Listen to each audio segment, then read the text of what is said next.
Brilliant. Thanks so much, Ailish. Okay, everyone, thank you for joining us. As I think you can even see on my screen, my name is Maeve Bateman from Financial Justice Ireland, and thank you very much for joining us at tonight's event on COVID-19 and the Global South, looking at financial justice and how that relates to the challenges that we're facing at the moment in healthcare systems. So what we're going to do this evening is I'm going to just give a very quick introduction to us as an organisation. Then I'm going to introduce the speakers tonight. We're going to have about 15 minutes from each of them, and then we're going to have a bit of time for questions and answers afterwards.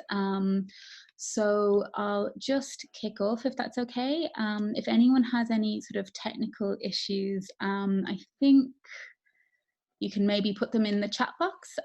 We'll see how we're going. But as was already said, though I know a few new people have joined us, it's a webinar format. So your video won't be shared unless you're one of the panelists, certainly at the start, and you'll be automatically muted. So when it comes to Q&A, we can change all that as and when people want to contribute. So just to get started a little bit about us.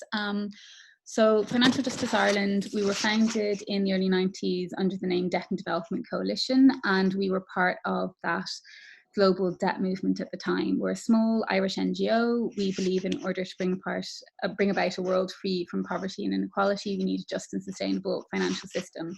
And so that's our main issue. We work on specific thematic issues like sovereign debt, also taxation, privatisation, and the international financial institutions.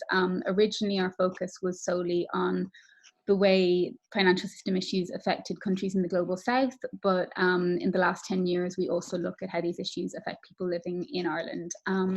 So the way we work is we deliver education, we do policy and campaigning, and we hold talks like this normally in rooms where people are physically present. So thanks. Joining us tonight in this new fora. To give you a bit of background to why we wanted to run tonight's event, like a number of organisations worldwide, we've been very concerned both seeing the effects of COVID-19 spread, but also thinking about the capacity of many countries in the global south to respond to this, given what we already know about the financial pressure that many of them have already been under, and the impact that it's already had on much better funded health systems within Europe. So we're aware that there are over 60 countries currently that have been spending more money on debt repayment than on health systems. We're aware that there was a burgeoning debt crisis in the global south before this happened, and we're worried about these links. We've recently launched a campaign in Ireland calling for debt relief for countries in the global south affected by COVID-19. It's part of a global campaign with actors all around the world, and a number of Irish actors have signed up to it and organisations, and we have a series of asks and Twitter actions calling on the Irish government to support this running at the moment. We can tell you a bit more about that later if you're interested. But I'll start firstly by giving you a chance to listen to our speakers. I'm sorry, I do have papers rustling, which I'm just being told you can hear, so I'll stop that. So first tonight, we're going to hear from Professor Sam McConkey. He is Associate Professor and Head of the Department of International Health and Tropical Medicine at the Royal College of Surgeons in Ireland. He has been a prominent voice in the Irish media of late, talking about the public health implications of COVID-19, and has a research interest in the response to infectious diseases in resource-poor countries, and previously spent a number of years as a researcher working on viral diseases in Gambia. After Sam, we'll hear from Tim Jones, who's head of policy at the UK-based NGO Jubilee Debt Campaign, who we think is a sister organisation of Financial Justice Ireland, part of the global movement calling for debt relief. His first political protest started out in 1998 at the G8 summit calling for debt relief, and he went on to work for the NGO Global Justice Now on campaigns on international trade, water privatisation, climate change, financial speculation on food. He's worked for Jubilee Debt Campaign since 2010, and he's one of the most knowledgeable people I know on these issues. Amanda Banda is a global health advocate in the East and Southern African region at the Dutch NGO WEMOS, where she has a focus on the programmes Human Resources for Health and Finance for Health. She's also co-chair of the Health Workers for All Coalition, which is a global CSO network.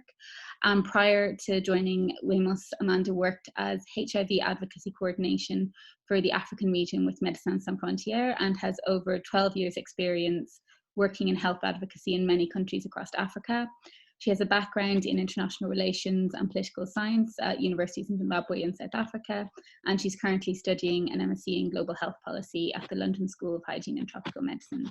So it's a really expert and knowledgeable panel, and I'm certainly looking forward to hearing from all of you.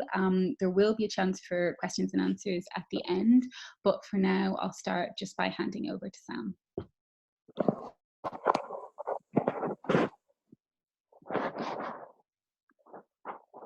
Unmute. I think I'm unmuted now. I think I was trying to unmute it and I was muting it. That was me, apologies. Sorry, it's okay, Elish, thank you. Is the sound okay there, yeah? Yeah, it's perfect. Thanks, Sam. Thanks. So thanks for the invitation, Maeve and Elish. It's a pleasure to be here. My background, I suppose, goes back a bit further than being a researcher. I'm sort of come out of the APSO volunteer group back in, I worked in Sierra Leone for a couple of years as a volunteer healthcare worker, I thought to do development and stable sort of institution building, but unfortunately Sierra Leone in the 93-94 suffered a horrible civil war, so I ended up in the middle of a crisis. And some folk in the media recently have asked me, you know, essentially on live radio or live television, was about, you know, how does this feel as a person and at a personal level through all this crisis?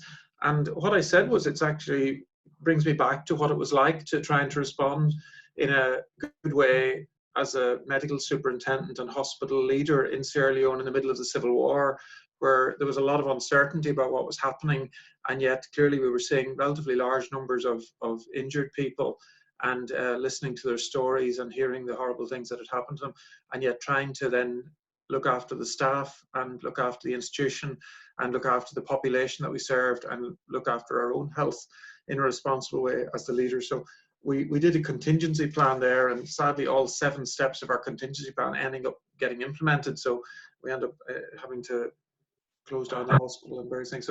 So I very openly have said that my experience working for the Irish nuns in West Africa has very strongly shaped me and very helpfully prepared me for trying to think clearly and lead sensibly through this COVID-19 crisis, which it's been interesting and very, very challenging to do. My background, while I'm a frontline healthcare worker, and if somebody gets fever after traveling, I'm delighted to look after them. I've also done a lot of international health and understand certainly the Irish economy quite well, and to some extent the world economy reasonably well. What I've struggled a lot with recently is the Irish political system has been really, really challenged at this time, because we're in the middle of a divisive election and we haven't been able to form a government. I don't really understand the strengths and weaknesses and the ways forward to achieve good governance in this country at this time. And then I strongly believe in an all-island approach to dealing with COVID-19 and trying to get the folk in Northern Ireland to work together on good governance, and then to work with us is an even bigger almighty political problem. So that's kind of where I'm coming from. So I've probably about 11 years worked outside Ireland in various different countries all over the world. And I'm going to talk now a bit about how this COVID-19 worldwide pandemic might affect developing countries. And the ones I know best are West African, small West African developing countries. That's where I've spent most of my years, and still back and forth and doing research. So we've seen how in India, when President Modi made some very abrupt decisions to cancel things, there were huge migrations of very, very poor people from Delhi back to their villages at a time when all the transport was cancelled.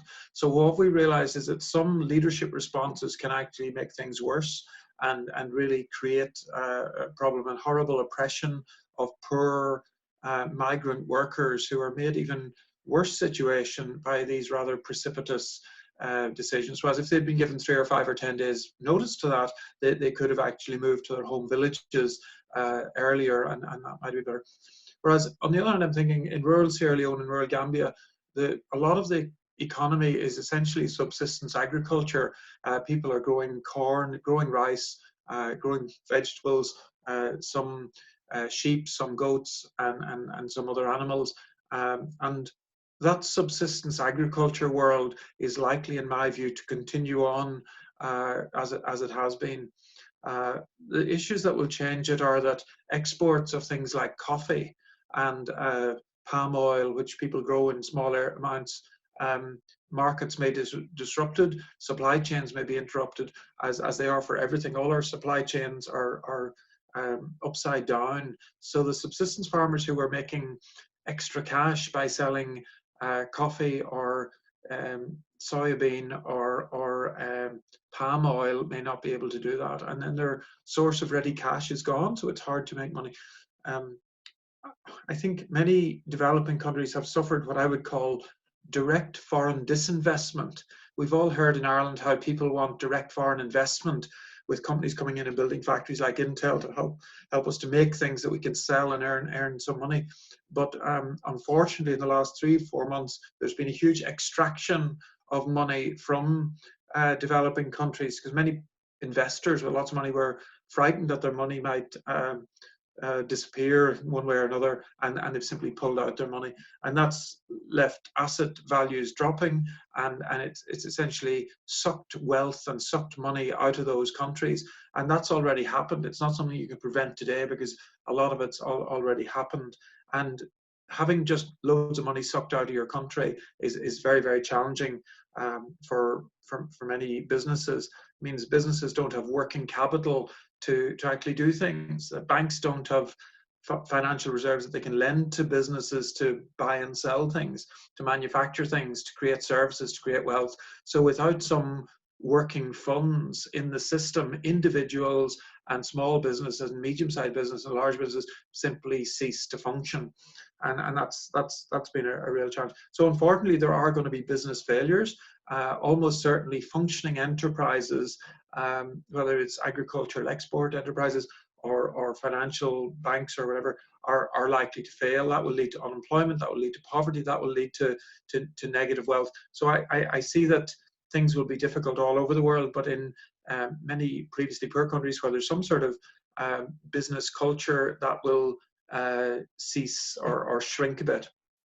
I think there'll be significant disruption in imports, that while all over the world we're struggling to get gloves and gowns and masks, the basics of medicines and the basics of gloves, for example, in healthcare, will be even harder to get in developing countries, because there's sort of a bidding war. Countries are outbidding each other for more cost of masks, and unfortunately, poorer countries will struggle, and many don't have an indigenous industry in Sierra Leone to produce latex gloves. So many of the medicines and items and physical products or physical consumables of healthcare in Sierra Leone or Gambia, for example, are all imported. So I see very significant disruption of those supply chains in healthcare.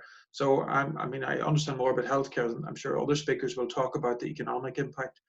I think there will be cheap oil. Oil is about half the price of what it used to be, and that may help some economies a little bit, because it's sort of counter-inflationary and may make things a little bit easier. It depends which industry you're in. In some, like transport and aviation, oil is a big part of your costs. In other industries, oil is a very small part. So I see that international tourism will really drop down. Many countries like Mauritius and other countries, Botswana, for example, where there's a significant tourist revenue, Tenerife, Spain, Italy, Greece, Mediterranean countries, Morocco, Tunisia, I see the international tourism sector being very dramatically hit. When I say very dramatic, I mean maybe 90% decrease, down to perhaps 10% or less of what it was for at least a year or two, and maybe even for longer. So the tourist revenues that have helped some countries, I see as disappearing. So the people working in those industries, in restaurants and hotels, in tourist areas, will really struggle. So I'm going to move on then to look at the healthcare impact. Counterintuitively, some of the healthcare impact of COVID-19 on developing countries in Africa may be less than in European countries like Italy, because the population demographic is very, very different. There's a much younger population. Many more of the population are under 50, and the number of people over 80 in the population is much less. And we know this COVID-19 is very almost no effect in people under 20. There's very low death rate, very low illness, very low infection in people under 20. So this is not a disease of the young, it's a disease of the elderly, sadly. And also that's perhaps why Italy's had such a horrible experience of the very older demographic, and the old people in Italy often live in the same home with younger people. So I think that COVID-19, the SARS-2 virus, will start to circulate widely in sub-Saharan Africa, in the populous, poorer countries in Asia, and in South America, and probably will continue to do that for several years. I see that as making travel between those countries and countries that don't have COVID circulating, like New Zealand and South Korea, Japan and China, very, very difficult. Travelers may have to do 14 days in quarantine. And unfortunately, these infectious diseases are causing, I suppose, stigma and discrimination against people who look different because of this fear and worry that people from other continents may have more of it. Including in Ireland, we've had some anti-Asian verbal abuse and even spitting at people. And certainly in China, something similar, thinking that others will bring it in.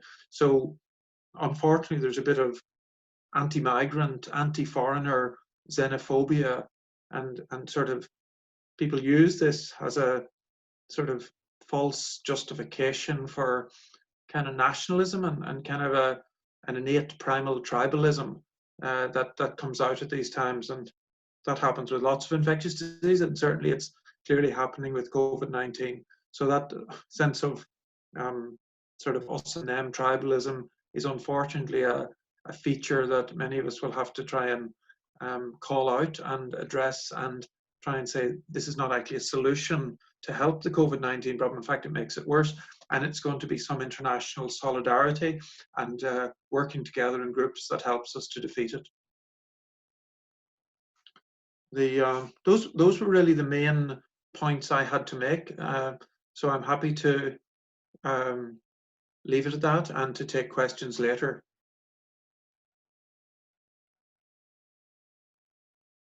Okay, great, thank you. So we move on to Tim, if that's okay. Hi everyone, it's great to be with you this evening. So yes, I'm Tim from Jubilee Debt Campaign over in the UK, and we are a sister organisation with Financial Justice Ireland, and I always love taking part in the Financial Justice Ireland events.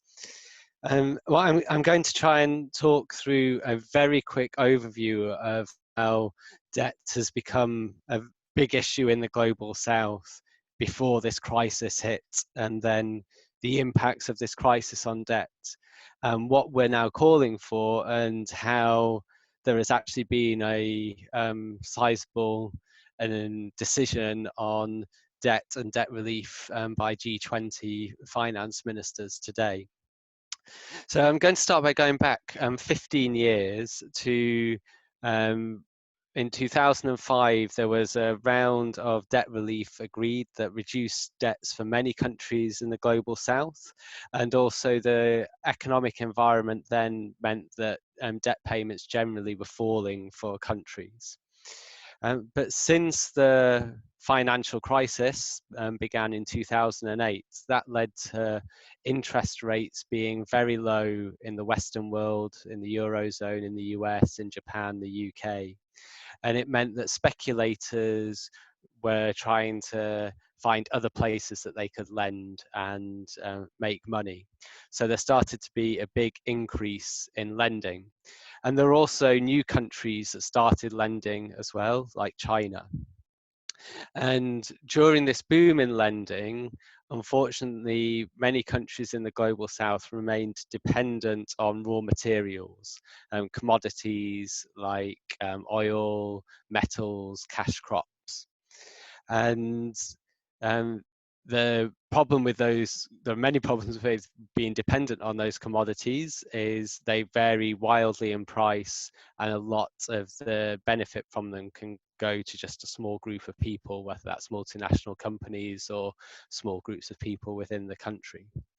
Then in 2014, the price of those commodities fell, and many countries responded to that by borrowing more. Some were pushed into debt problems, debt crises even then.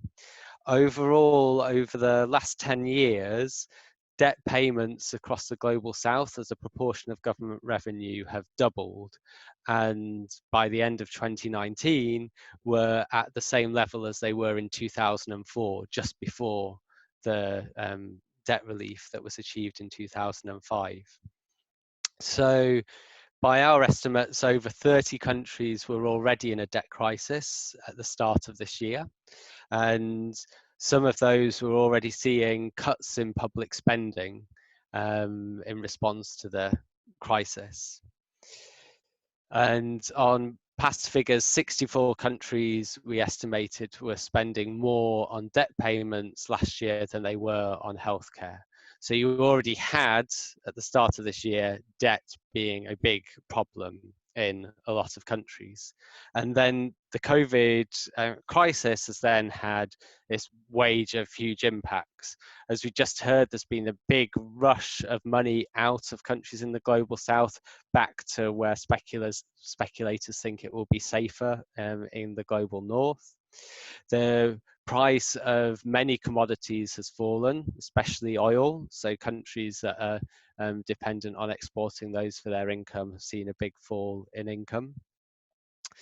There is, for some countries, a lot of their income from the rest of the world comes from remittances, their diaspora workers working elsewhere that send that money home, and that is now expected to fall. And as countries implement any lockdown measures to try and slow the spread of the virus, that obviously has an impact on their economy. And overall, we're going into certainly a global recession that has been unprecedented for the last 90 years, if not longer. So all of that obviously just worsens and worsens the debt crisis. So both debts, if it is paid, keeps money away from health systems, and actually the debt payment situation will get even worse as government revenues fall, and the interest rates countries have to pay if they're able to borrow on new debt will be higher. But it also, therefore, debt can be a way of saving countries money very fast. If those payments are not made in some way, then that keeps the money in countries and potentially allows it to be spent on health systems, on social protection instead.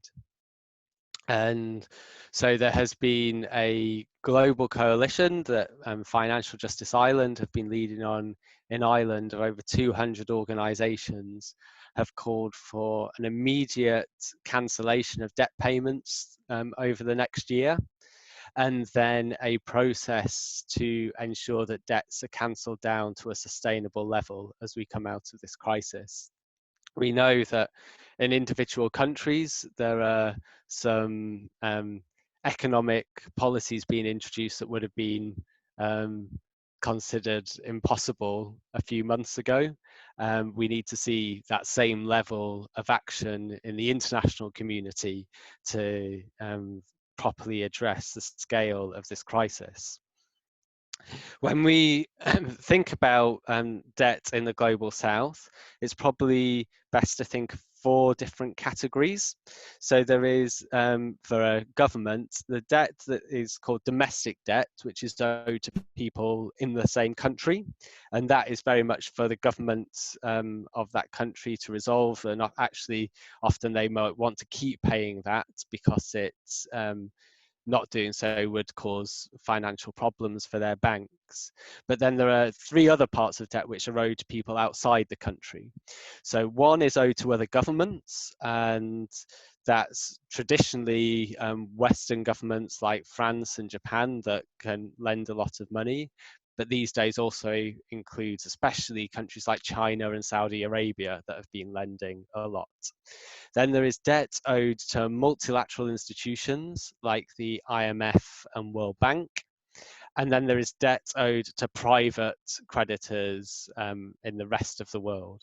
So that is through various means, but some called bonds, which are contracts that are traded on financial markets every day and are often owned by very rich speculators and hedge funds. And then there's direct lending by commercial banks. And we think that all of those areas need to be addressed, all need to have debt payments stopped and cancelled in order to save the countries money they need now. Today, the G20 group of finance ministers reached an agreement that debts payments to their governments, so to Western governments, to China, to Saudi Arabia, will be suspended for up to 77 countries in the global south. So those countries will not have to make any payments, either of the actual debt or the interest, for the rest of this year. So that saves countries money now. We estimate it's about $12 billion. Countries now will not have to be paying this year, but they're not cancelling that debt. So they're saying it will have to be paid between 2022 and 2024. And so it just moves the much bigger debt problem into the future. They've also reached what seems quite a hard to understand agreement with some of the private banks to say there will be a voluntary suspension of payments to the private sector, but we are completely unclear about what that means and how it will be implemented.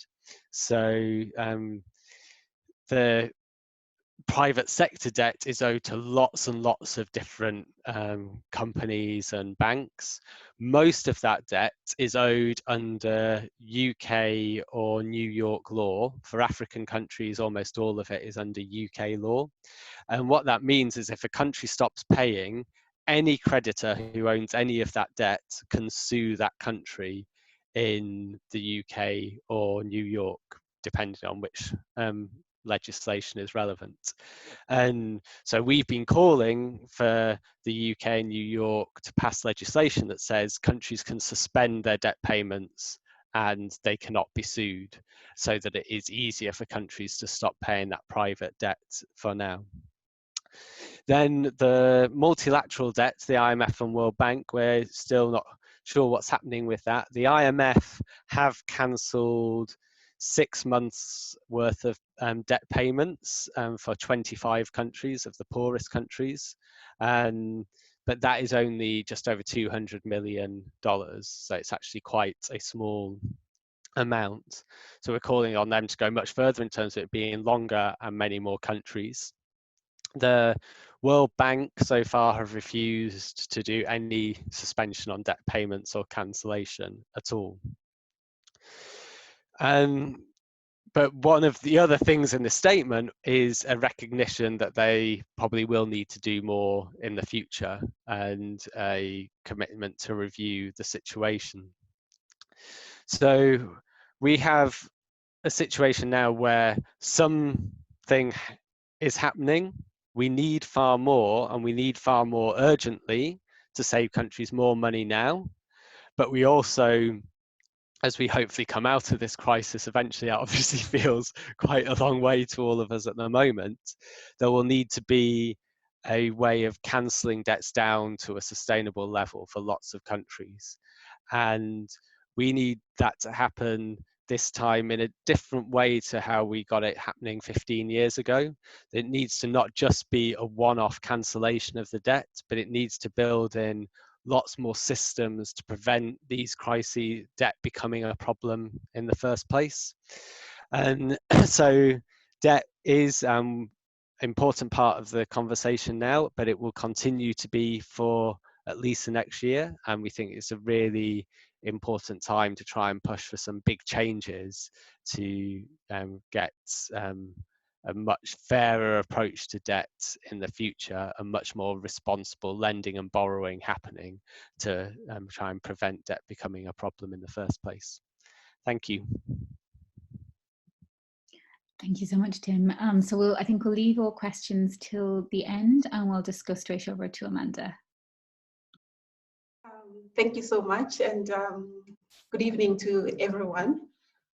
So I just want to start just by highlighting the fact that I think that for a lot of African countries, we have been following and quite closely what has been happening in the rest of the world. In the beginning, a lot of countries and people felt like, okay, this is something that's only happening in Europe. It will not hit us, it will not affect us. And so there was a bit of relaxation in terms of really taking immediate action. But as we've seen and learned in terms of what's going in the rest of the world, there has been a lot of scale up, a lot of action with all the warnings from WHO and other global actors in terms of the need to act. So as of yesterday, we have registered about 15,738 cases in the region, with about 838 deaths so far. And there's only a few countries that have not reported any COVID cases yet. But the majority, we have seen the spread of the virus across borders. And in terms of reaction and kind of like what's being done, for a lot of countries, of course, they have followed suit as the rest of the world in terms of closing borders and shutting down, locking down, shutting down all activities and kind of like instituting just shutdowns.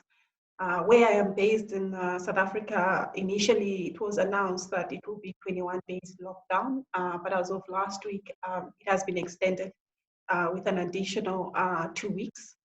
And some countries have done the same. And what is now coming out of this kind of very timely and I think relevant responses in terms of prevention of the epidemic, despite the fact that also a lot of countries have now increased surveillance and just being vigilant, but also slowly we're seeing the trickling of testing being done. I think I will touch on that later. And also the contact tracing.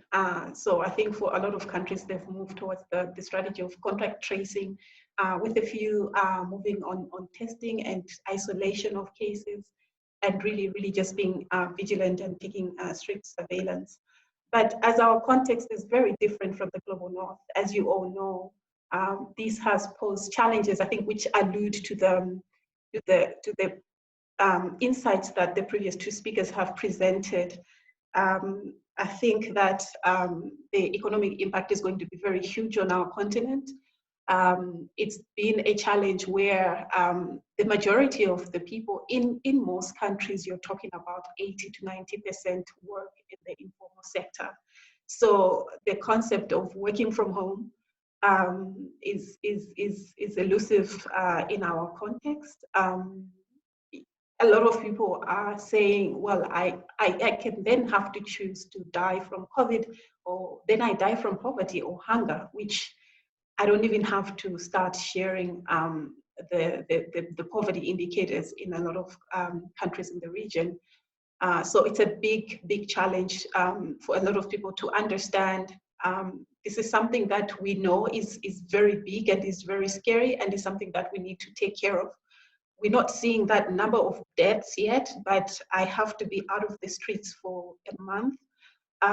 It's a bit difficult, but yes, countries have been trying, and I think people have been trying to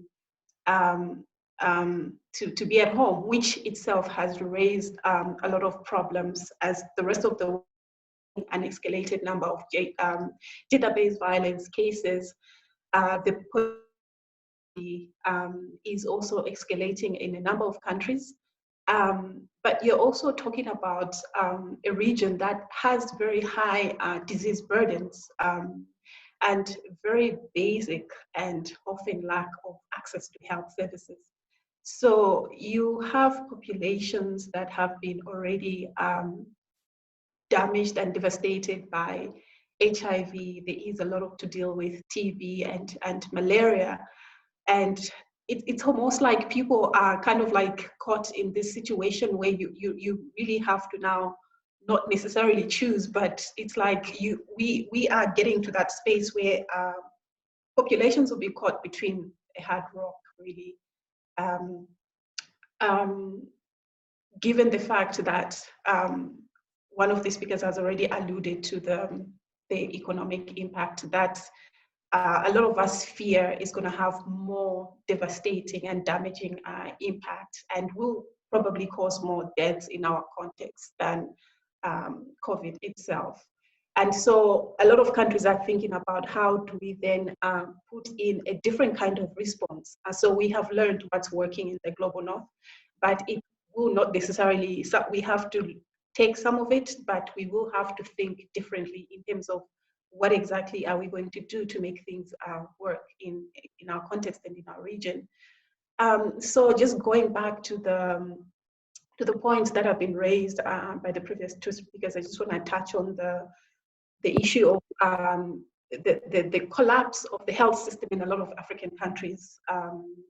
I think also drawing from a lot of the structural adjustment programs that we saw in the 80s and early 90s from IMF and World Bank, that saw and encouraged the decrease of investments in health and other social sectors. Over time, we've seen that the trend continued, where a lot of these sectors have been largely ignored, with a lot of investments going towards infrastructure development and agriculture and other income and revenue generating sectors. And so that has rendered our health systems very weak. And given the high disease burden and the levels of poverty, in most countries, the situation is very fragile and very worrying. If we are going to hit the number of cases that we're seeing in the rest of the world, it will definitely be a disaster. And so talking about the donor rhetoric, also just to highlight that it is very common and to see that majority, with the exception of South Africa and maybe Botswana, where the governments fund between 85 to 90% of their own health systems. Those are rare exceptions, but for majority of the countries in Africa, you're talking about between 60 to 75% of the health systems being funded by donors. At the same time, over the past few years, we've seen very strong rhetoric and language coming from the global north and donors really pushing African governments to invest in their own health.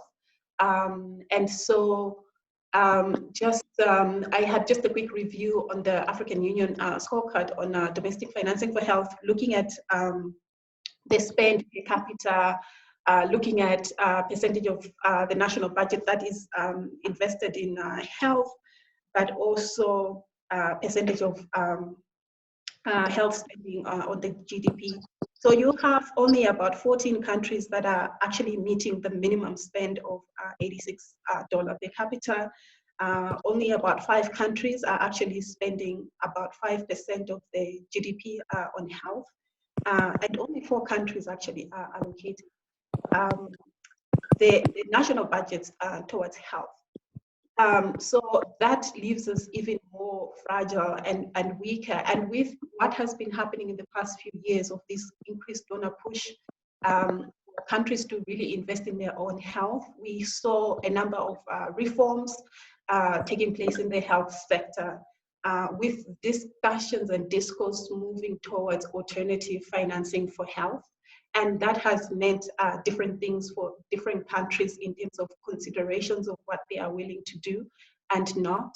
But overall, with some of these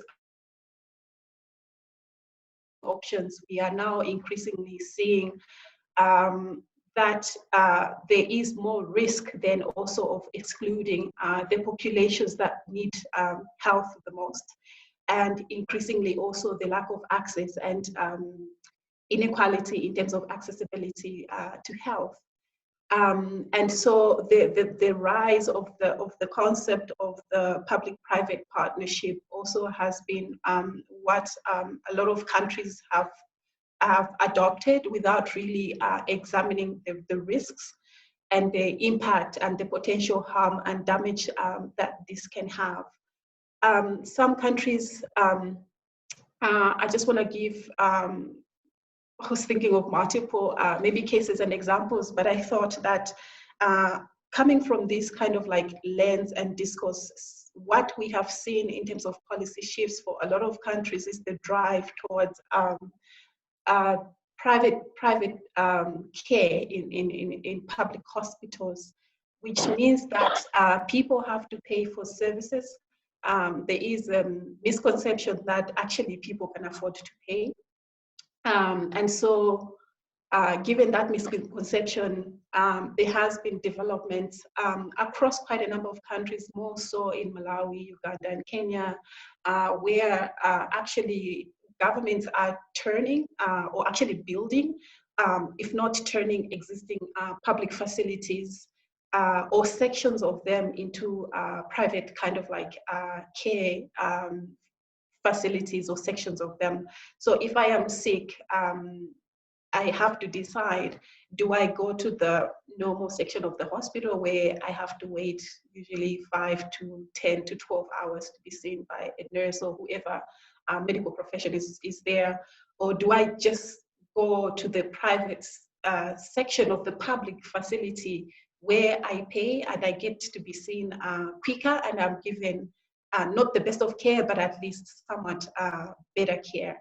So this is what we have seen. We have been seeing increasingly happening in a number of countries, and definitely with COVID-19, it's going to exclude a large number of populations even worse.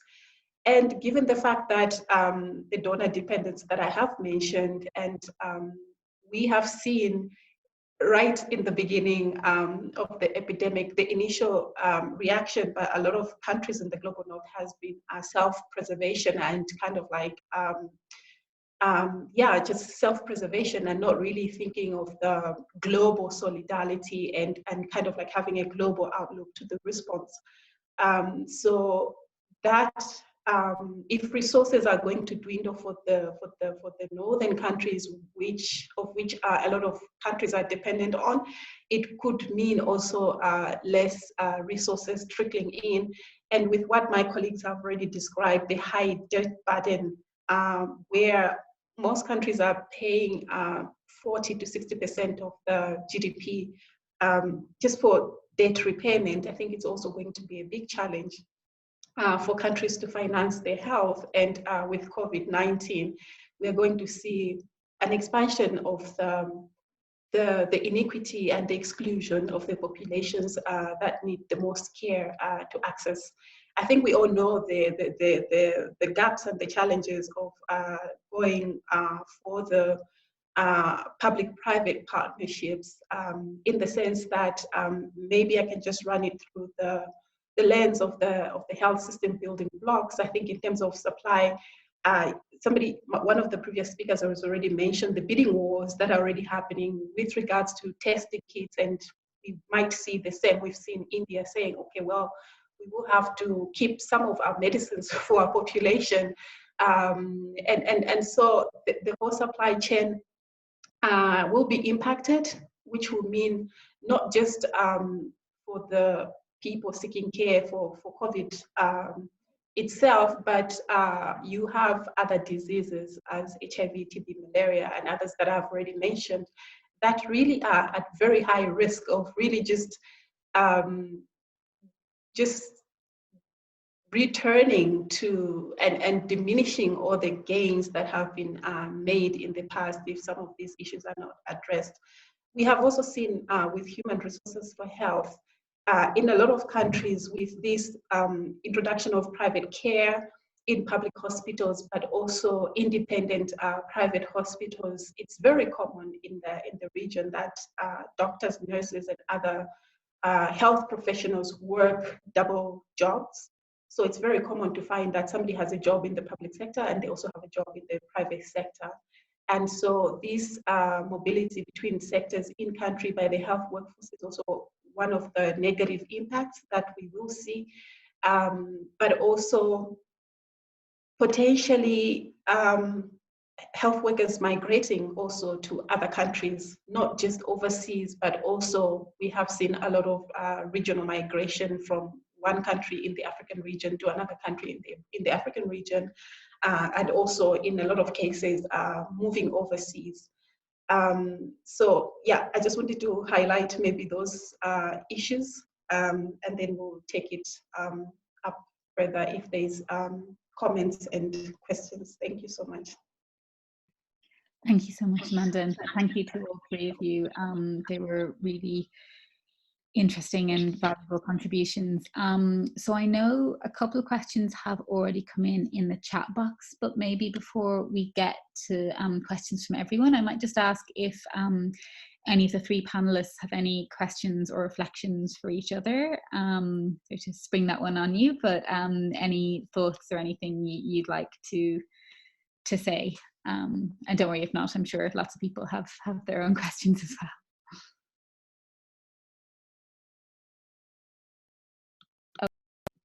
Sorry, I think Amanda, I think you're on mute there. Yeah, go ahead. Yeah, no, I have a question for Tim. I think you spoke a lot about debt relief and some of the initiatives already that maybe some institutions are already taking. And if, correct me if I'm wrong for what you've said, some of it is not long term. It's more like short term, maybe for the next 6 months and maybe for the next year or two. And of course, I think Sam, you also spoke about the longer term picture. I think your introduction was more on the longer term picture in terms of how bad things will look for the African continent. So I just wanted to ask,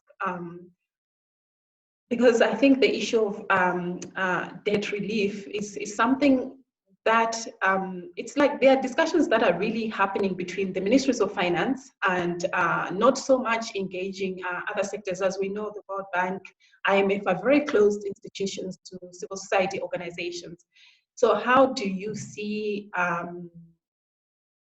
civil society engagement in these kind of like institutions from the African perspective at country level? Because they usually don't know how to engage and how to push, but also the lack of transparency in terms of all the discussions that are taking place between the World Bank and the IMF that civil society and the general public are not privy to. What are the recommendations in terms of engaging them in the African context directly or other ways?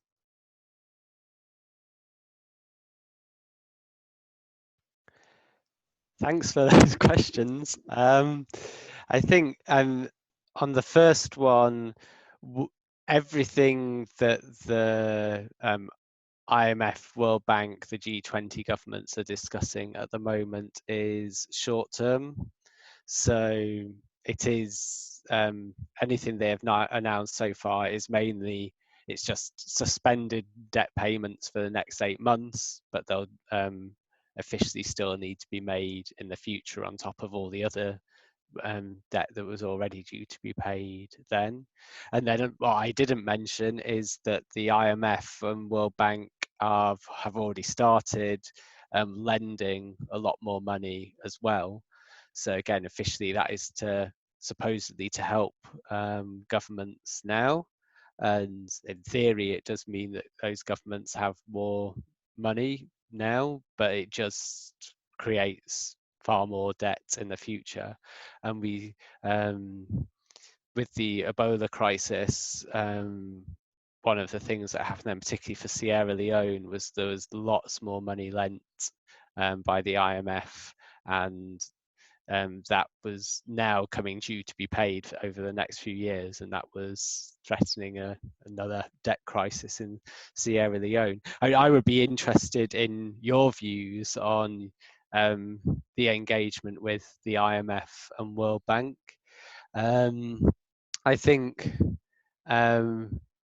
we find from the UK we can sometimes have conversations with IMF staff, and we can have conversations with the UK government who have a relatively sizable role within the IMF and World Bank. I'm not sure how much influence we ever have on them, and I think that really comes down to people pressure, and it is the campaigning by the public, the attention in the media. Those are the things that can actually get to those institutions. They do try and talk about being open to the views of civil society, particularly in the global south. And so I'd be interested in what your experience of that has been, and whether they can be pressured to do more. But then there's always a problem of just talking to them doesn't necessarily lead to any change. And also the logistical problems now, because the IMF and World Bank staff are not traveling to countries anymore. So they're making decisions purely from Washington without anyone going to countries to meet with people. And so whether that is making them even more inaccessible and to civil society and others in the global south. But yeah, I'd be interested in your reflections on that question too. And Sam, I don't know, did you want to come in there as well?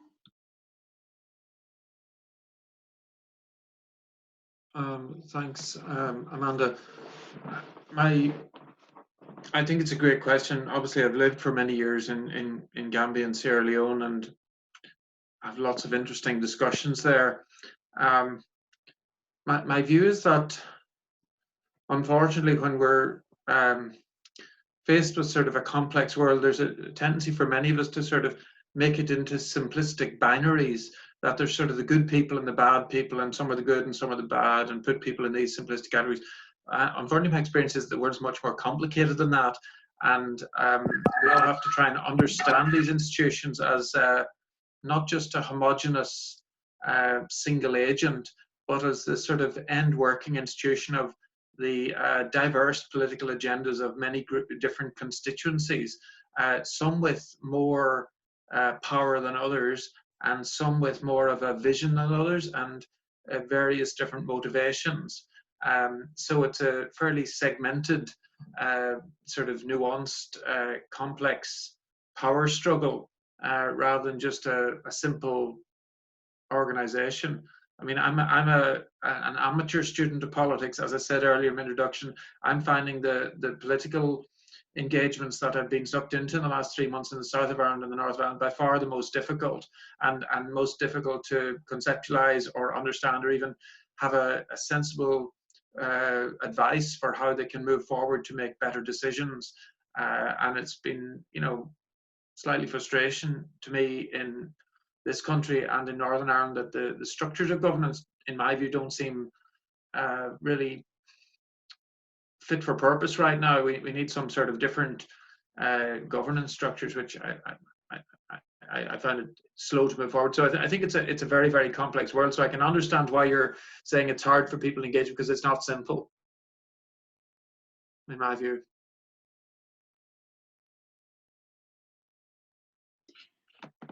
Thanks, Sam. I might actually take an opportunity to sort of open up to some of the questions from the floor. So a few people have typed in the chat box as we've been going along. So maybe I'll start with a couple of those and then give other people a chance if they're brave enough to raise their hand. I think there is a raise hand little button you can press as well, and we can unmute you so you can actually speak, which is always nice. But to start with the first, maybe the first two questions. So one for all or any of the panelists from Tiernan was, how can we know for sure that COVID-19 is cleared in the global south if a majority of the countries can't afford to be tested in large quantities?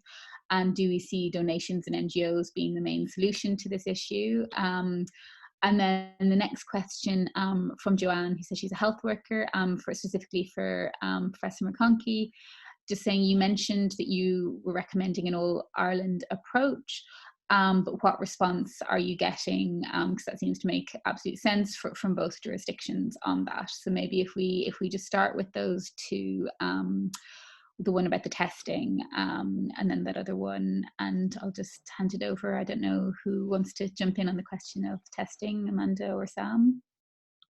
I'm happy to talk about testing. That's absolutely true. It's very difficult to know when it's cleared.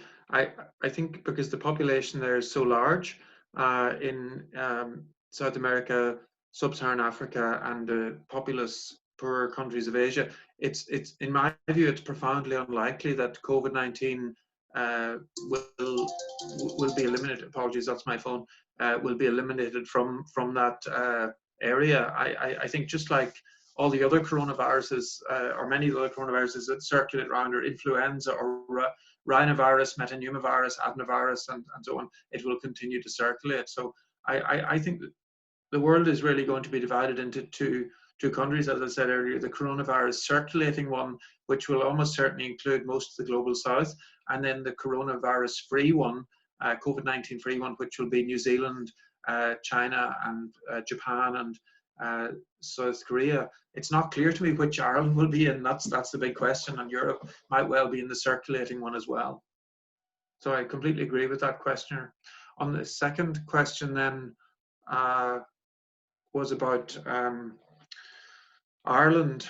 As I said, I'm a bit disappointed about, we've 160 Chuck Dolly's TDs elected into our Dáil, but they're very, very quiet at present. I don't see them either as individuals or as groups or committees or parties coming up with creative solutions to this COVID-19 problem.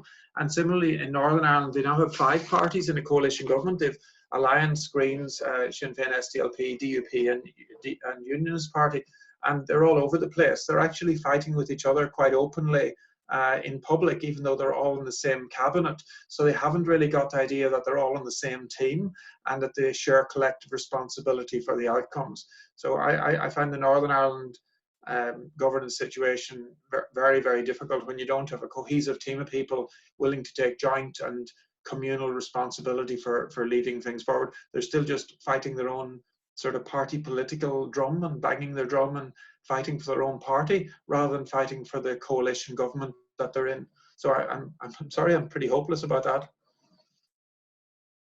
Yeah, and I can just quickly jump in on the testing issue. I think definitely for our context, it is a problem. And so that is also one of the worrying things, that a lot of people are relaxing because they think that the numbers are low, but that's not the case. And I think we also know from previous experiences that people, because of the lack of access just to health services alone, it takes a lot of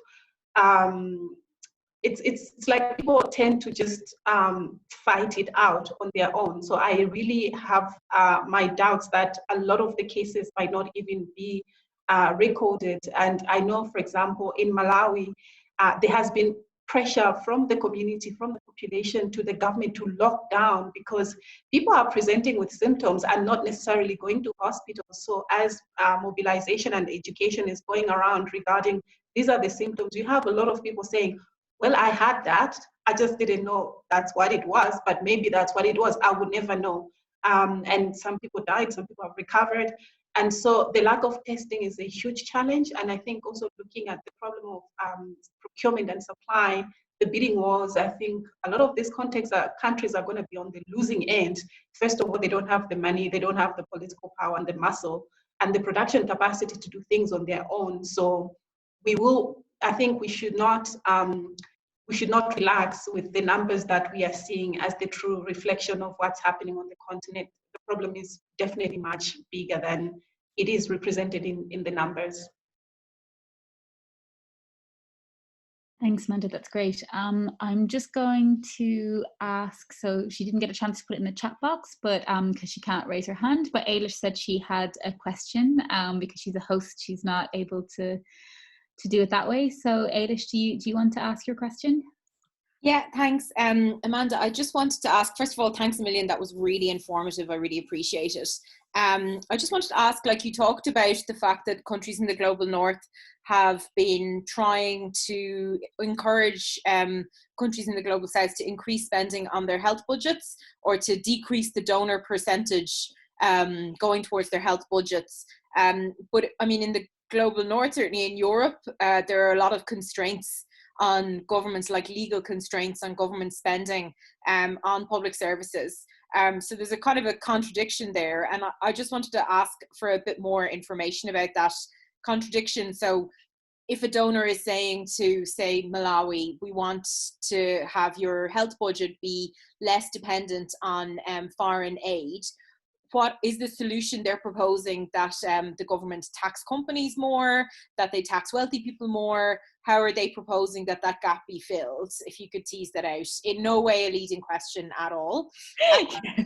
And secondly, I just wanted to ask Tim, I know Jubilee Debt Campaign you mentioned it there a little bit about the Ebola, I suppose the debt hangover from Ebola and the fact that some of that is debt that's potentially going to be written down. I just wanted to ask a little bit more about the figures in terms of the impact of Ebola on debt burdens, and just to give people the context for what the long-term impact of a new debt burden coming out of the coronavirus might be. Yes, so maybe I can start. Indeed, that's like a catch-22 for a lot of countries. So I can just give maybe like specific examples. For example, with the Global Fund, they have introduced the concept of co-financing. So basically they're saying, okay, we will finance so much of your HIV, TB and malaria programs, but you have to fund 50%, for example. And then if you manage as a national government to meet that 15% contribution from your own pockets, we will actually give you an incentive and give you maybe another 15% for free on top of that, just to encourage governments to do this. But it's become so problematic in the sense that governments, they have no choice but just to say, yes, we will do it, but then they don't. And then you see the challenges in supply chain, in shortages of the health workforce, and in just no medicines at the facilities at all. People go to the public hospital to see a nurse or a doctor, they just get a prescription, and you go to the private pharmacy to pay to get those medicines. And oftentimes, with what I described before, this pharmacy actually ends up also belonging to the doctor or the nurse or whoever you saw at the clinic. They will tell you that I don't have drugs at this hospital, but you can go to this pharmacy. They will not tell you it's my pharmacy, I own it. You will find the drugs and you have to pay for it. So in terms of options, that's the biggest discussion. And I think for a number of countries, some studies have been done by the World Bank, by Oxford Policy Management, by a lot of NGOs. And I think this is also something that WEMOS is working on to analyze the fiscal space for health and what's really feasible and what's really like available in terms of government's ability to finance their own health. And the picture doesn't look good for a lot of countries. I think there are countries that fall in the category where even if you had to introduce your taxation, and which is something that donors and maybe recommendations from the World Bank and others are coming in, or the private sector, use the private sector also to avail some facilities to the public and be in partnership with them. There's a lot of discussions around efficiency gains, which I think is something that the donors like to use and say, okay, can countries improve their efficiencies and public and the management of public resources could be improved. But from the work that WEMOS is doing, for example, we find that it's a challenge for a lot of countries to do that. And even if they would increase and gain some resources from such modalities, the amount of resources that would be accumulated is not that much higher. Of course, where we see opportunities, even as WEMOS, is perhaps the multinational company taxation and also the illicit financial flows. I think that these are some of the lands that perhaps more resources could be gained. And the problem is that that's the most intransparent, not sector, if I may call it, but there's a lot of lack of transparency and crack down even just to get information to kind of like figure out how much money are governments losing in capital flight and in all these other financial flows that could be prevented. And it's also something that the government is not willing to talk about, because then you're touching on the private sector and a lot of the other sectors that they really try to protect a lot. And so, yeah, a lot of countries just end up being caught up still in the donor dependency basket. Thanks, Amanda. So Tim, did you just signal you wanted to come in there, or did I just imagine that? I didn't signal, but Ailish did ask a quick question I can try and answer. So on the Ebola debt burdens and some figures, so talking about Sierra Leone in particular, the Ebola crisis, as well as the disastrous health impacts, also caused an economic crisis. And at the time, the IMF massively increased its lending, and I think it was around an extra $250 million of loans, which for a country of Sierra Leone's size is actually quite a lot. And we warned at the time that giving loans to help with the crisis rather than grants would cause a debt problem in the future. So those loans were given around 2014, 2015, and they come due to be paid between 5 and 8 years later, so it was just starting to be being paid, and it was pushing up before this crisis hit Sierra Leone's government debt payments from around 5% of revenue to 20% of revenue. So that's the scale of the increase. Now, the IMF has announced this week that Sierra Leone is one of the countries covered by its debt relief, so it's cancelling the payments Sierra Leone was due to make for the next 6 months, and that will probably get extended to the next 2 years. So that will mean a substantial amount of those loans from the Ebola time will end up not having to be repaid because of this crisis, but it's only because of this crisis that that's happened. Otherwise, they would still have been hit by them, and it just continues I mean, ultimately, it's only one of the many factors that Amanda's been talking about of why Sierra Leone health system would be underfunded, but debt is a contributor to that. Thanks, Tim. So I'm noticing there's a big long list of questions coming in here, but I'm also aware that if you're not on a laptop, if you're on a phone, I'm not sure that typing in the chat boxes is easy. So there's at least one hand up. So if anyone else is in that scenario and wants to talk, raise your hand. And for now, I can see Pauline has her hand up. Ailish, if you're able to unmute her, and maybe we'll take that question, and then I'll work my way back through the list in the chat box, if that's okay. Hello, can you hear me? Yeah, perfect. Go ahead.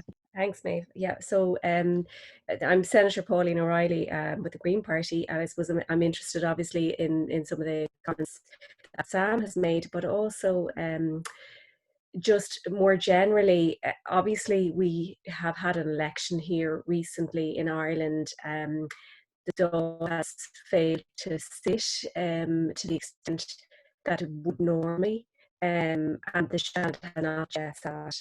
And I suppose that we are in that kind of in a period of flux politically, without government having been formed. I'm in the Green Party, and I suppose we had hoped to form a unity government with other parties. Now, in the absence of that happening, other kind of arrangements will need to be made. But I suppose what I'm looking at is all of those kind of creative decisions that we are looking at making now around our own economy. And we see that Spain is talking about universal basic income, for instance. What the impacts now are going to be for the world economy, and particularly for those in the global south, with countries looking at their own economic situation. The UK, for instance, being removed from the EU now means that Ireland is concentrating much more on different kind of arrangements, I suppose, with other EU and non-EU countries, concerned with its own position economically, and what specific steps Ireland and the government could be and should be making in order to really take its global responsibilities seriously. And I suppose I say this as spokesperson for Foreign Affairs, that's my particular brief, but I think it is a challenge now to be able to come together and think in a global way, as countries are almost retracting, closing their borders. So I'm not sure that that's very, very specific, but I suppose I'm looking for ideas as well from yourselves. Thank you.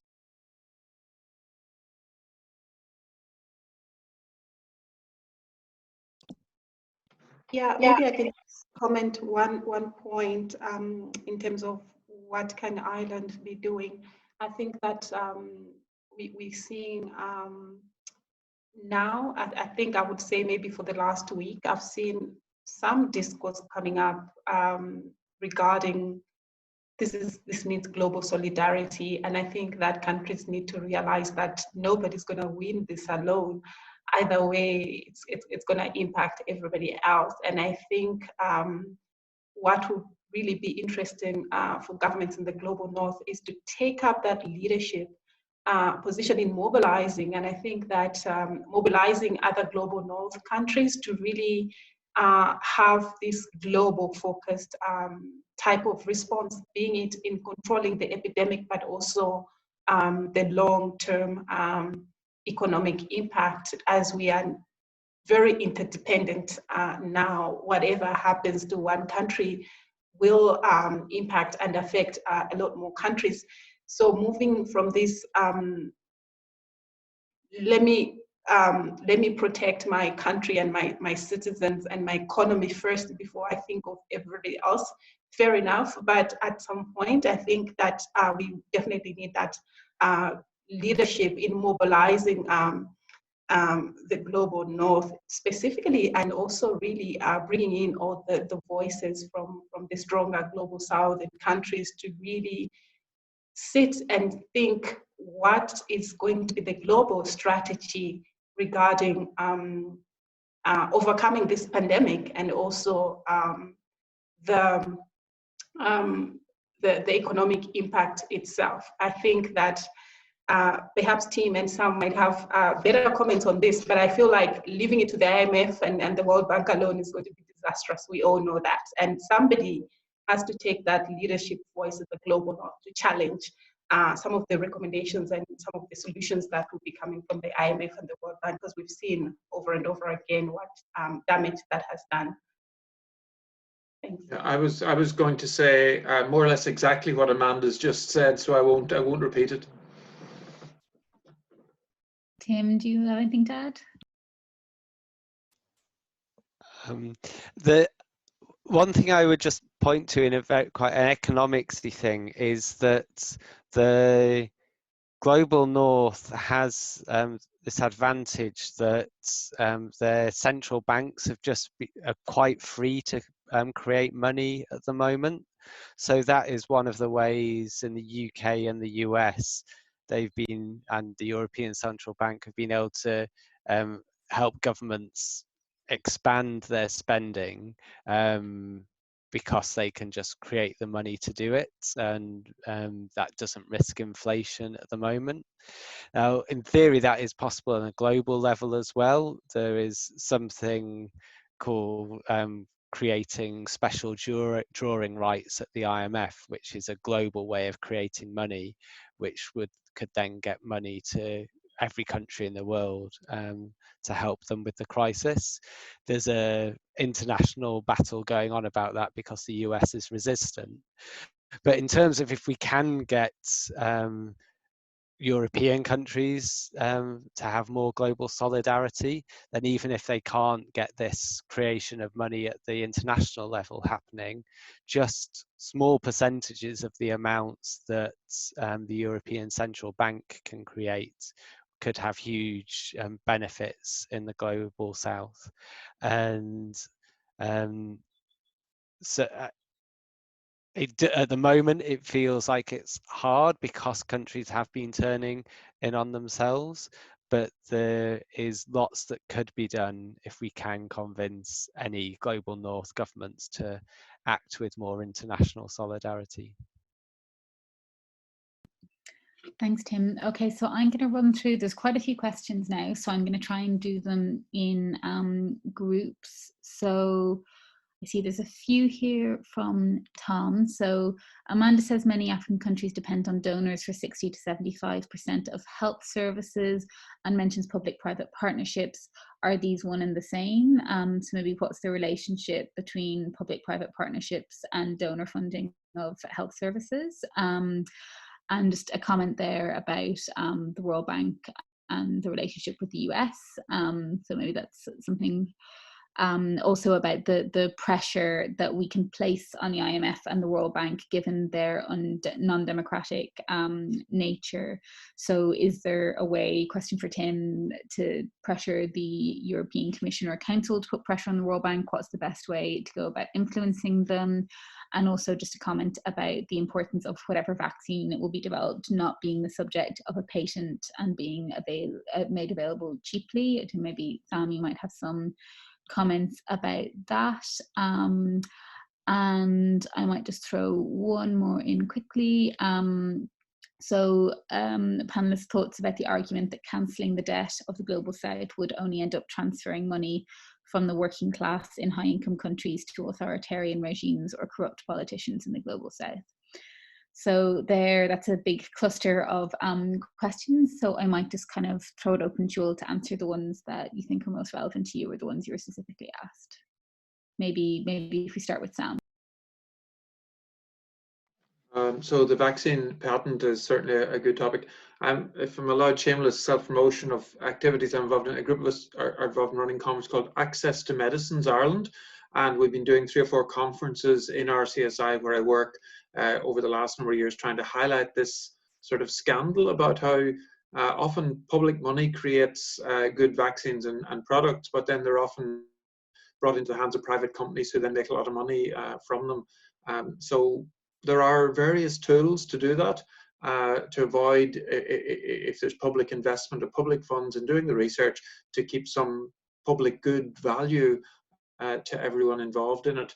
It involves fairly hard-nosed negotiations with the pharmaceutical companies because they're the people who can manufacture the things. So I think that's technically possible, and there are some solutions to that before. So I'd be optimistic if we do get a technical vaccine that it could be scaled up. I'm a vaccine developer by background, and I'm not all that confident about getting a vaccine that works quickly and maybe never even getting a vaccine. I think the small molecules like remdesivir and some of the small nucleotides and nucleosides might be easier to make quicker and might be more effective. So and maybe analogous to PEP and PrEP that we have for HIV, post-exposure prophylaxis, pre-exposure prophylaxis, and HIV treatment has really transformed the illness. as has hepatitis C molecules. So this virus is a little bit like Hep C or HIV. So I'm more optimistic about those. Thanks, Sam. Amanda? Yes, so to the question on donors and PPPs, if they're one and the same, I would just try to break it down in terms of the streams that the funding comes through. I think you have your bilateral governments, say the Irish government giving money to Tanzania or Malawi to support and supplement its health budget. Or actually also giving money to global health initiatives like the Global Financing Facility, which is financing maternal and child health, or HIV, TB, malaria via the Global Fund, or any other of the global health initiatives. So I wouldn't say it's one and the same. In a way, you have the bilateral route, but also you have the multilateral route where donors are also putting money in global health financing initiatives to pool resources together to finance specific things. And then you have at the country level where that picture also plays out differently, in the sense of you're not looking at the sources of funding per se, but you're looking at the implementation itself. How do we get this care and service to the public, using a combination of public but also private resources to deliver services, or you're using the private sector to deliver public, if I may call it like that, health services.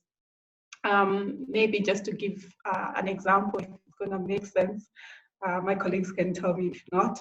But one practical thing when you're talking about delivery of medicines into communities, I think for a lot of African countries, for drugs might be in country at some capital city, sitting in some warehouse, but not necessarily in the clinic. That's kilometers and kilometers away, and not necessarily in the hands of the people that need them. And one of the classic examples that people use is the fact that why can we not get medicines to the community, to somebody even in their home, as easy as you get Coca-Cola to somebody as easy as in their home? What is the problem? And so looking at that classic example of, well, that's Coca-Cola companies like a private sector, they run the supply system and kind of like chain in a different way as to how the government would do it. And so the discussions in a lot of countries is how do we bring that experience and those kind of sectors to support and also implement and bring services to the public. But there is a trade-off in that, which is what we have seen, is the fact that for most private sector companies or organizations are not necessarily interested in saving lives, but rather making profits. And so there might be improved efficiency in service delivery, which is also questionable. But the issue of access and excluding the majority of the populations, and you see the issue of user fees and payments, out-of-pocket payments coming in for people to access services. So I would roughly say it's not one and the same thing, but I also invite my colleagues on the panel to jump in and answer that question as well. Thanks. Maybe just before they jump in, I might throw an extra question at them as well. So I'm aware we're nearly at 9 o'clock and we were hoping to wrap up soon, but just to look, so thanks. I just see Sam and Tim have been busy answering some of the questions in the comments, so thanks for that. Hopefully they'll have been addressed, on so we're mostly addressed to them. One or two ones, so one specifically for Amanda asking whether the Abuja Declaration is old hat. So has the Abuja Declaration, do you think, any relevance to this now? And also I noticed that there were two questions, and I think Tim answered one of them, about the best way to influence the IMF and the World Bank, and then one kind of leading on from that about whether the same approach is effective for non-Western countries like China and Russia, and some of the other lenders. So if you want to come in on those, and if there's anything else that's sort of you want to feed in on now, maybe, and then we might start wrapping up.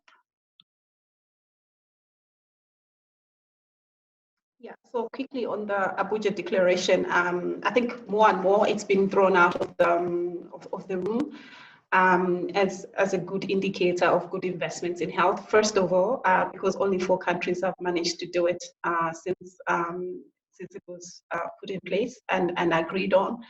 Nobody has actually like really consistently also put 15% of its national budget on health. Normally the priorities will be your infrastructure, agriculture, and other economic sectors, and not necessarily health.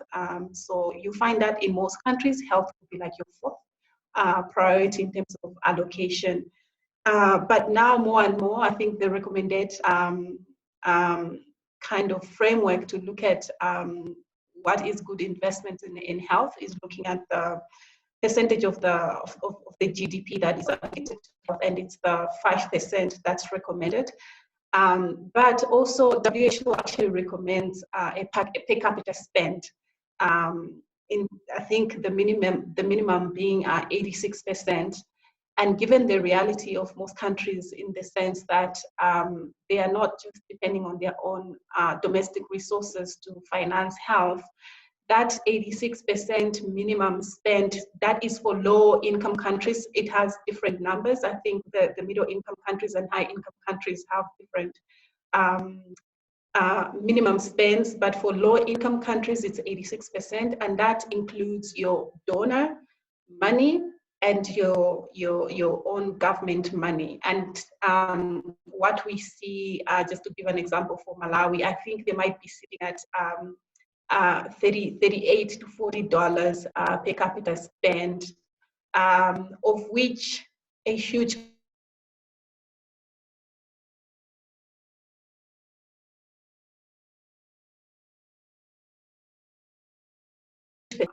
from your donors, and the rest is coming from, it's actually being more and more questioned and dismissed, and people are moving towards the per capita spend and the percentage of your GDP towards health.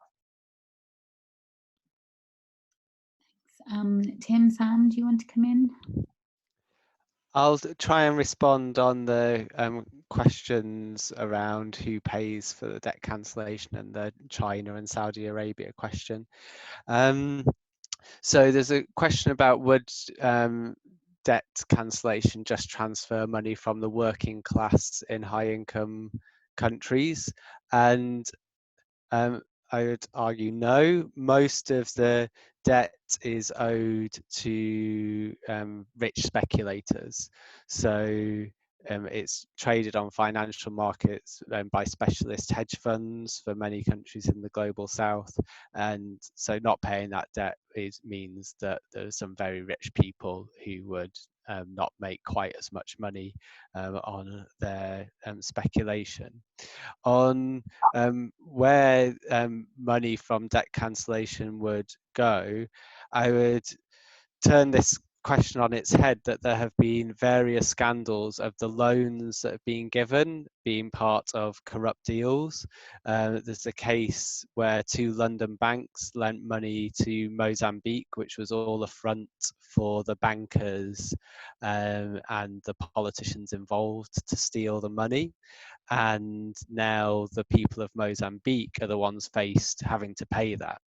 So there has been various corrupt deals that have often originated with Western companies that have indebted countries, but when those debts are paid, it is the people of those countries who end up paying, and campaigners in Mozambique are calling for those debts not to be paid.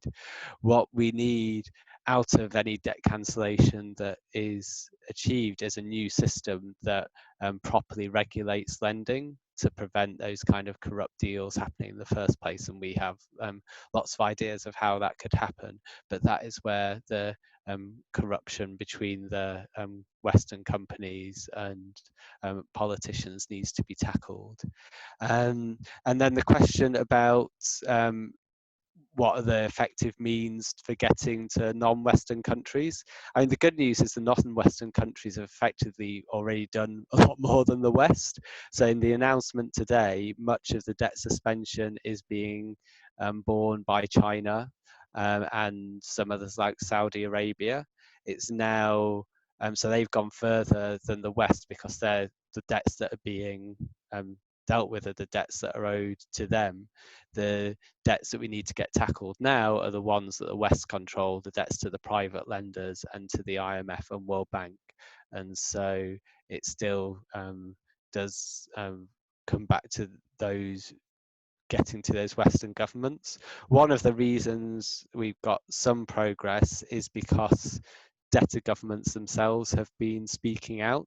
So this is quite unusual for governments to do, feel able to do that. But for the last few weeks, there have been lots of governments that have been calling for debt moratoriums, debt cancellation, and those aligned with campaigners across the world has helped us to get some movement. That needs to keep up. And so the way I see it is that campaigners across the world have some impact through what we're calling for, but it's part of a bigger picture. But many of the things that we need to happen are happening in that bigger picture, and so our voices can have an impact. Thanks, Tim. Sam, over to you for a few final reflections, if you have any. Sorry, I think you're muted there. Right, yeah, thanks. I would like to reiterate a point Amanda made earlier, which is around transparency, that without some visibility, either at national government and regional government level in the global south, but also I suppose within the banking and the finance industry worldwide, then we really don't have the freedom and knowledge to be able to influence or even know what's going on or make any effort to set the agenda. So my view is that some effort at financial transparency is important. I'm reminded of the ancient Romans. I think every year you had to declare all your assets and income and write it in a book, and then your status in the society in ancient Rome largely rested your influence on your statement of your own taxes and your own income and assets. So that they advocated very high levels of public transparency about our personal wealth, and I think a banking system that's more open worldwide would help us. Thanks, Sam. So I'd like to say thank you so much to all our panelists. It's been really, really interesting, and I've learned a lot, and thanks so much for engaging with all the questions. It's a bit strange doing it like this. Normally, firstly, we have the ability to have a round of applause, and normally also we have the ability to let people know how to follow up with us. So in the chat box, as people can see, so Ailish has already shared the information about access to medicine, which Sam mentioned, the organisation he's involved with there. I just shared a link which will hopefully work to our action on debt, so you can send an email direct to the minister in that campaign. And since we don't have a way of asking you if you would like to sort of stay involved with us, this is a slightly awkward way of doing this, but I'm just going to send you a link to our contact page on our website. So if you'd like to be kept informed and joined our mailing list, just click in your email address and say you would, and if you'd like to become more actively involved in the campaign, do that as well. But Ailish, if there's anything else that from sort of a technical point, jump on in. But otherwise, just to say again, thank you so much for a really excellent talk. To the three of you, we really, really appreciate you participating. And I suppose while no one hand, it's unfortunate we can't do it in person, it has made it a lot easier to have Tim and Amanda here virtually. So thank you very much for that, and thank you for your time. Thanks a million. Thanks, everybody. Bye. Thank you, everybody. Bye-bye. Thank you, everyone. For having us. So much. Bye-bye. Bye.